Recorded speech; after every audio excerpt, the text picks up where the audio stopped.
Kejaksaan Negeri Aceh Besar menetapkan 4 tersangka dalam perkara dugaan tindak pidana korupsi pada kegiatan pembangunan Puskesmas Lam Tamot Gunung Biram, Kecamatan Lembah Selawah, Kabupaten Aceh Besar. Penetapan berikut penahanan keempat tersangka, yakni TZF, MR, SI, dan SN, karena dikhawatirkan melarikan diri atau merusak barang bukti atau tindakan lainnya yang dapat menghambat proses penyidikan. Proyek pembangunan puskesmas tersebut dengan nilai kontrak 2,68 miliar pada tahun 2019 di Dinas Kesehatan Aceh Besar. Kasipitsus Kejari Aceh Besar, Lili Suparli, mengatakan tersangka TZF selaku pejabat pelaksana teknis kegiatan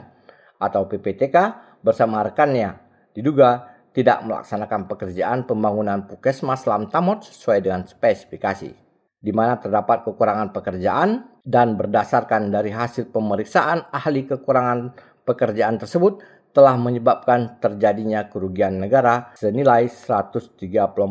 juta rupiah. Telah menetapkan 4 orang tersangka yang diikuti dengan penahanan para tersangka tersebut di Rutan Kelas 2 Bejanto dengan berinisial 1 MR usia 38 tahun selaku Wakil Direktur CP Selena Nikmat, kemudian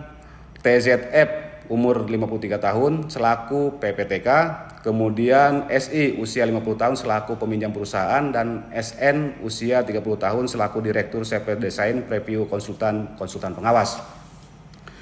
Kemudian para tersangka tersebut diduga telah melakukan tindak pidana korupsi dalam pekerjaan pembangunan Puskesmas Lam Tamot, Kecamatan Lembah Selawah, Kabupaten Aceh Besar tahun anggaran 2019. Karena diduga telah secara melawan hukum menyalahgunakan kewenangan tidak melaksanakan pekerjaan tersebut sesuai dengan hukum yang berlaku, sehingga terdapat kekurangan volume pekerjaan sesuai dengan pemeriksaan fisik oleh ahli yang mengakibatkan kerugian negara sekitar 134 juta rupiah berdasarkan perhitungan sementara oleh penyidik. Kemudian proses audit penghitungan kerugian negara oleh BPKP Provinsi Aceh on proses. Dalam perkara tersebut, penyidik telah menyita 84 dokumen surat sebagai barang bukti dan telah melakukan pemeriksaan terhadap 35 orang saksi serta meminta keterangan terhadap 2 orang ahli dan tidak menutup kemungkinan akan adanya penambahan tersangka lain.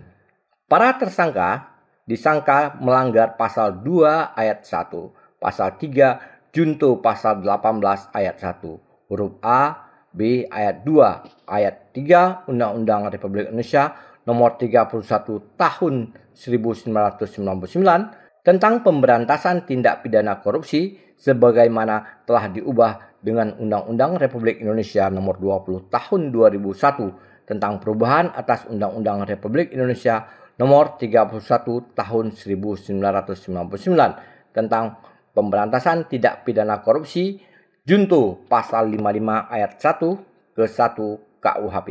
Dari Banda Aceh, Lala Nurmala melaporkan untuk Puja TV Aceh.